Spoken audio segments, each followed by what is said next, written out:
Hi everyone, here's what's bothering me today. It is the unfortunate and grim anniversary of the George Floyd death, which means, as a Canadian, I should also talk about the anniversary of the death of Regis Korchinski-Paquet.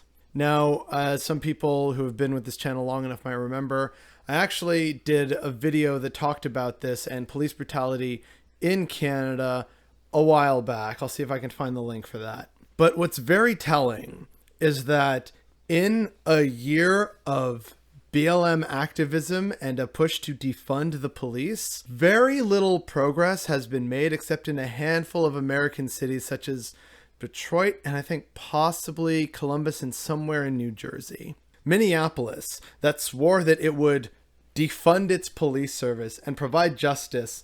Yes, Derek Chauvin has been convicted on all three charges and has been found guilty, but the police service still remains and is adequately funded.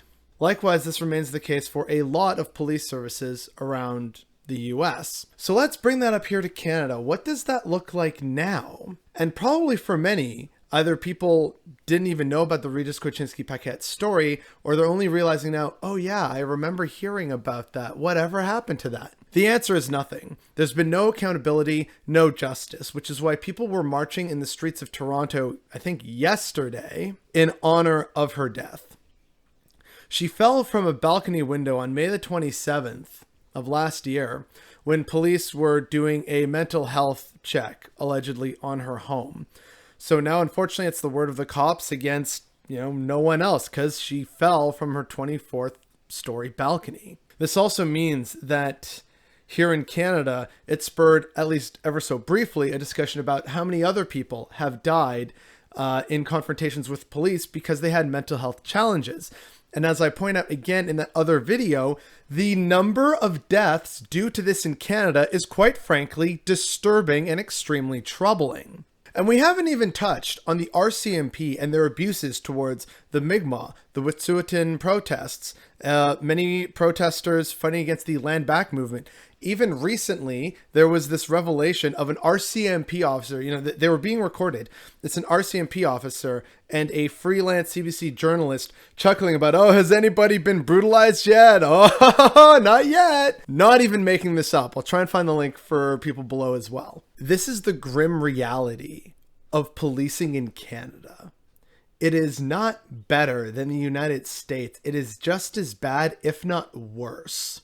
So how do we fight back against this if we've seen that in 1 year, adequate forces haven't been fully defunded or, outright abolished?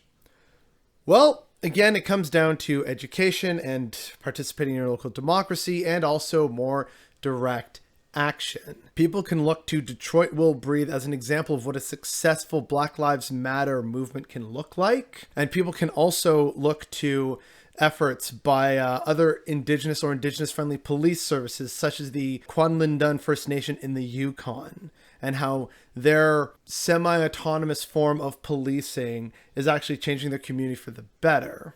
And since a lot of local police force funding comes from municipalities, then that means you kind of need to participate in your local elections. If this is a big issue for you, then actually go to various council meetings and find out, if your local municipal politicians are saying, oh yes, we support BLM, we support defund the police, then hold their feet to the fire. And if they don't deliver, well, then guess what? You're going to find a different candidate to support in the next municipal election. A lot of people seem to forget that municipal politics should be way more important than many of us realize, because that's where a lot of our day-to-day interaction and affairs come from and are handled. And again, to keep the focus here on Canada, we clearly have a problem where police are killing Black, Indigenous, and immigrant populations who have mental health issues because they aren't either adequately trained or don't have the quote-unquote resources to successfully de-escalate a situation.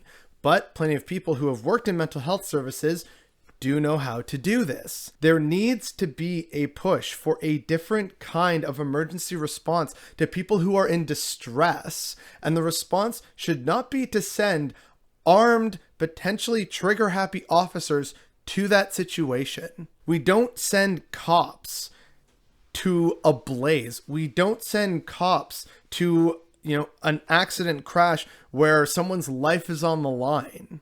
They are part of a broader response to help secure an area or redirect traffic. So then what the cops should do in a situation like this is, if there is someone who's being a threat to themselves or others, cordon off an area, direct people away, and get actual experts who know what they're doing to go there and de-escalate the situation. Or something, I don't know, just anything better than the current system we have, which isn't really a system at all. Change for the better is possible, but it has to be up to us, which means we have to hold our municipal elected officials to account. We have to hold the police officers to account. We have to make pushes and find alternate forms of policing and educate people about these and try and push for those in different communities.